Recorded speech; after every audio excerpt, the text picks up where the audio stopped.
All right, baby, we back again. Yes, sir. Doing another quick one for you. How to purchase a vehicle in 2022. Don't do it. Been in the car business over 15 years and have been a top performer, have been a sales manager, finance, porter,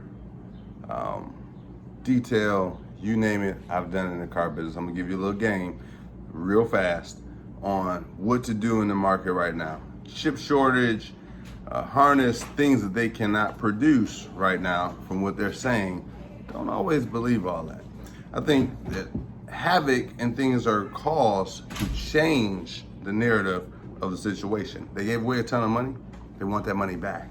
So in order to get that money back, they come up with blah, blah, blah, and blah, blah, blah to get you to panic and go spend money. So as you're going through the process of looking to get a car, number one rule, if you have a car that's working and driving and it's getting you from A to B, don't go purchase a new one. The MSRPs on those vehicles are the price, plus the add-ons, plus the finance rate, and rates just went up.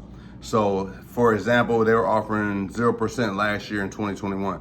It's no more 0%. And really 0% is not 0% because you're still paying a certain percentage in your fees that go into getting you a vehicle.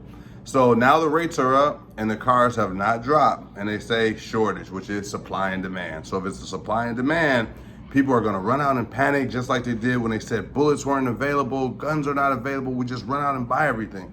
Don't go out and buy it. Weather the storm. In the car business, they're making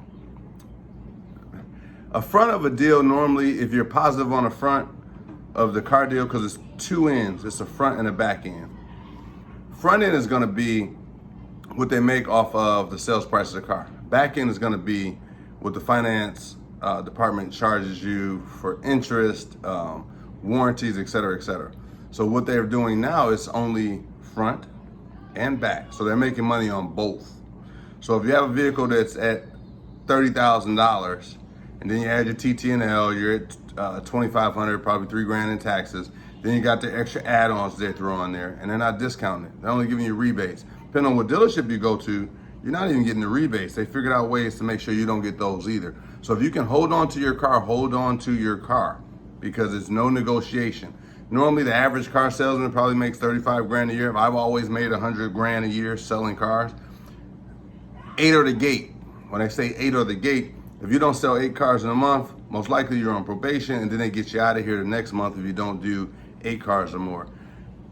8 cars will probably pay you $2,500 in the past market because you got minis, you're giving away. Now they're taking. So a crappy, shitty car salesman becomes a hero because he's selling a full sticker plus everything else they're adding onto the car. So for example, if you made $3,000 front on the car deal, normally it's 20% of what you made on the front. So you're saying what, $600 is made for spending 2.5 hours with you. And then you go to the finance department and they tack on some more extra warranties you don't need, especially if it's a new car. So what we call it is taking their heads off. I took their heads off. Salesman comes out of there like, yeah, good deal, I took their heads off. He made a big front on the deal, probably made $1,000 total for the day. These guys are making unbelievable doctor money right now because of how the market is. So if you're interested in getting a vehicle right now in 2022, if you can hold off, vehicle's not gonna go anywhere. Weather the storm. And then if you're purchasing a vehicle, consider, if it's used, consider the maintenance. It's tough to get parts and things for that right now, so they say. And then consider if you're purchasing these V8 and big old trucks and everything they're sold out on, you have fuel, which right now they're squeezing you on that. The big fuel companies, the Exxon, Shells, the BPs, the Valeros, they're squeezing you because they know, hey, we're gonna take advantage just like everyone else is as far as the groceries, as far as everything else they claim is a shortage on.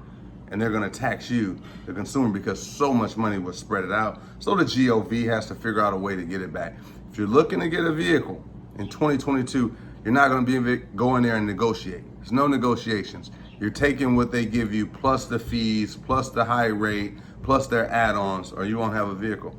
So it's no more of that anymore, trying to go in and haggle and negotiate, because they don't have it. You want a red car? They got silver. You want black? They got white. You have to take what they have on the lot.